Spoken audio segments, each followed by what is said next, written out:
Good day mga ka-viewers.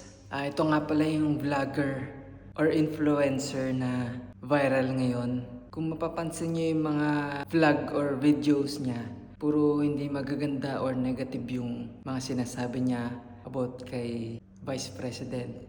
So hindi natin alam kung ano talaga yung dahilan kasi pinatay siya talaga ayon sa balita.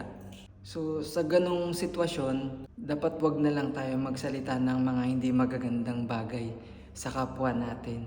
Kasi 'di ba, mas okay na lang na i-encourage natin yung mga kababayan natin or i-inspire natin sila.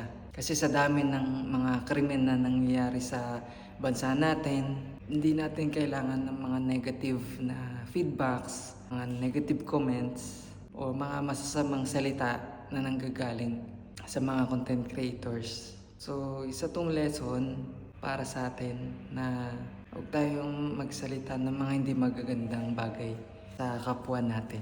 Yun lang. Stay safe.